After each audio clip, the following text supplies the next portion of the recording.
Haliyal police ಠಾಣಾ ವ್ಯಾಪ್ತಿಯ ಭಗವತಿ ಅರಣ್ಯ ಪ್ರದೇಶದಲ್ಲಿ ಆರೋಪಿಗಳ ಮೇಲೆ ಗುಂಡಿನ ದಾಳಿಯಾಗಿದೆ. ಯಾವ ಆರೋಪಿಗಳು, ಏನು ಪ್ರಕರಣ ಎಂಬುದನ್ನು ಮಾತನಾಡಲಿಕ್ಕೆ ಸ್ವತಃ ಉತ್ತರ ಕನ್ನಡ SP ಎಂ ನಾರಾಯಣ್ ಅವರು ನಮ್ಮ ಜೊತೆ ಇದ್ದಾರೆ. ಸರ್, ಆರೋಪಿಗಳ ಮೇಲೆ ಗುಂಡಿನ ದಾಳಿ ಆಯಿತು, ಯಾವ ಪ್ರಕರಣದ ಆರೋಪಿಗಳು ಮತ್ತು ಈ ಪ್ರಕರಣದಲ್ಲಿ ಪೊಲೀಸರ ಮೇಲೆಯೂ ಸಹಿತ ಹಲ್ಲೆ ಆಗಿದೆ ಅಂತ ನಮಗೆ ಕೇಳಲು ಸಿಗ್ತಾ ಇದೆ. ಏನು ಸರ್?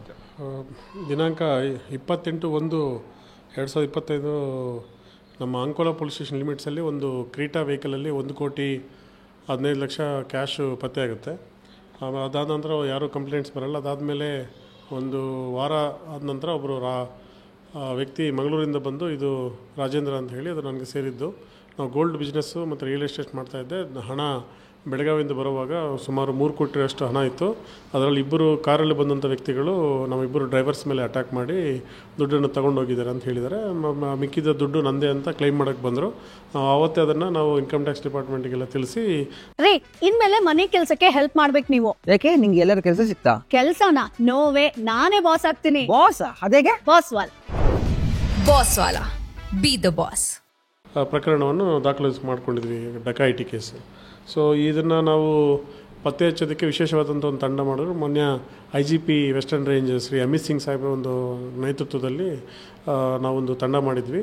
ಸೊ ನಮ್ಮ ಅಡಿಷನಲ್ SP ಜಗದೀಶ್ ಮತ್ತು ಅಡಿಷನಲ್ SP ಕೃಷ್ಣಮೂರ್ತಿ ಅವರು, DSP ಗಿರೀಶ್ ಮತ್ತು ನಮ್ಮ ಪೊಲೀಸ್ ಇನ್ಸ್ಪೆಕ್ಟರ್ ಅಂಕೋಲಾ ಮಠಪತಿ ಚಂದ್ರಶೇಖರ್ ಮಠಪತಿ ಇದರಲ್ಲಿ, ಮತ್ತು ಉದ್ದಪ್ಪ ಅಂತ PSI, ಮತ್ತು ಇನ್ನೊಬ್ಬರು ಅಂಕೋಲಾ, ಮತ್ತು ಪರಶುರಾಮ್ ಮಿರ್ಜಿಗೆ ಅಂತ ಹೇಳಿ ಮುಂಡಗೋಡಿಂದ ಒಂದು ಸ್ಪೆಷಲ್ ಟೀಮ್ ಮಾಡಿದ್ವಿ.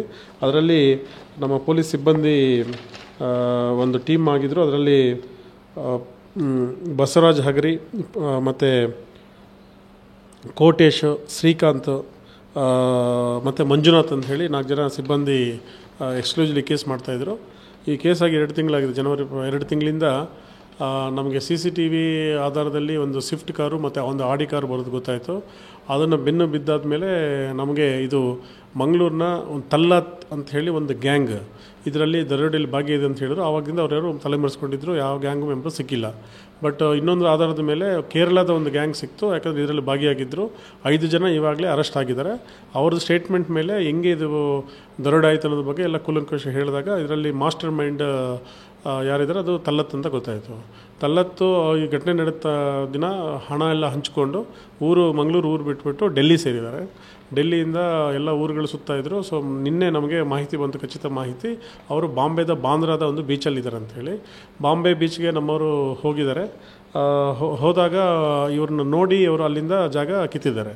ಅದಾದ ನಂತರ ಇವತ್ತು ಅವರು ಮಂಗಳೂರು ಕಡೆ ಬರೋಂಥ ಒಂದು ಮೆಸೇಜ್ ಇತ್ತು. ಹಾಗಾಗಿ ಬೆಳಗಾಮಲ್ಲಿ ನಮ್ಮವರು ಅವ್ರನ್ನ ಟ್ರೇಸ್ ಮಾಡಿದ್ದಾರೆ. ಬೆಳಗಾಮಲ್ಲಿ ಟ್ರೇಸ್ ಮಾಡಿ ಅವ್ರನ್ನ ವಶಕ್ಕೆ ತಗೊಂಡು 2 ವೆಹಿಕಲ್ಸಲ್ಲಿ ಬರುವಂಥ ಸಂದರ್ಭದಲ್ಲಿ ಇವತ್ತು ಹಳಿಯಾಳ ಭಗವತಿ ಹತ್ತಿರ ಬಂದಾಗ ಅವರು ರೀಸಸ್ಗೆ ಹೋಗ್ಬೇಕಂತ ಹೇಳಿ ನಿಲ್ಲಿಸಿ ಅಂತ ಹೇಳಿದ್ದಾರೆ. ಹಾಗಾಗಿ ನಮ್ಮವರು ಸಿಬ್ಬಂದಿ ಉದ್ದೇಪ ಧರಣವರು PSI ಮತ್ತು ಪರಶುರಾಮ್ ಇಬ್ಬರು, ಮತ್ತು ಅವರ ಸಿಬ್ಬಂದಿ ಬಸವರಾಜ್ ಮತ್ತು ಕೋಟೇಶ್ ಅಂತೇಳಿ ಇಬ್ಬರು ಅಲ್ಲಿ ಇಳೋ ಸಂದರ್ಭದಲ್ಲಿ ಸಡನ್ನಾಗಿ ಅದು ಅರಣ್ಯ ಪ್ರದೇಶ, ಅಲ್ಲಿ ಬೀರ್ ಬಾಟಲ್ಗಳಲ್ಲಿತ್ತು ಹೊಡೆದವರು ಚೂರುಗಳು, ಮತ್ತು ಕಲ್ಲುಗಳು ತಗೊಂಡು ಹಣೆಗೆ ಇಬ್ಬರು PSI ಹಣೆಗೆ ಹೊಡೆದಿದ್ದಾರೆ. ಮತ್ತು ಇಟ್ಕೊಂಡು ಹೋಗೋದಂಥ ನಮ್ಮ ಪೊಲೀಸ್ ಕಾನ್ಸ್ಟೇಬಲ್ ಮೇಲೆ ಬೀರ್ ಬಾಟಲ್ಗಳಿಂದ ಅಟ್ಯಾಕ್ ಮಾಡೋಕ್ಕೆ ಬಂದಿದ್ದಾರೆ. ಸೊ ಹಾಗಾಗಿ ಅವರನ್ನು ಶರಣಾಗತಿ ಮಾಡಿ ಅಂತ, ಮತ್ತು ನೂಕಾಟ ತಲ್ಲಾಟ ನಮ್ಮ ಪೊಲೀಸರಿಗೆಲ್ಲ ಹೊಡೆಯೋಕ್ಕೆ ಪ್ರಯತ್ನ ಮಾಡಿದರೆ ತುಂಬ ದಷ್ಟಪುಷ್ಟವಾಗಿದ್ದಾರೆ. ನಮ್ಮವರು ಸಹ ಇಮಿಡಿಯೇಟ್ಲಿ ಅದನ್ನು ಪೊಲೀಸ್ ಕಂಟ್ರೋಲ್ ರೂಮ್ಗೆ ಹೇಳಿ ಹೆಚ್ಚಿನ ಇದನ್ನು ಜನ ತರಿಸೋದಕ್ಕೆ ಹೇಳಿದ್ರು. ಹಾಗಾಗಿ ಈ ಕಡೆ ಯಲ್ಲಾಪುರದಿಂದ ಇನ್ಸ್ಪೆಕ್ಟ್ರು ಮತ್ತು ಹಳ್ಳಿಯಾಳದಿಂದ ಇನ್ಸ್ಪೆಕ್ಟ್ರ್ ಎಲ್ಲ ಸ್ಪಾಟ್ಗೆ ಹೋಗೋಷ್ಟರಲ್ಲೇ ಇವರು ತಿರ್ಗಾ ಕಂಟಿನ್ಯೂಟಿ ಅಟ್ಯಾಕ್ ಮಾಡ್ತಾಯಿದ್ರು. ಹಾಗಾಗಿ ಸೆಲ್ಫ್ ಡಿಫೆನ್ಸ್ಗೆ ನಮ್ಮವರು ಏರ್ ಫೈರ್ ಮಾಡಿದ್ದಾರೆ. 2 ಸುತ್ತು 4 ಸುತ್ತು ಏರ್ ಫೈರ್ ಮಾಡಿದ್ರು ಸಹ ಅವರು ಬಗ್ಗಿಲ್ಲ.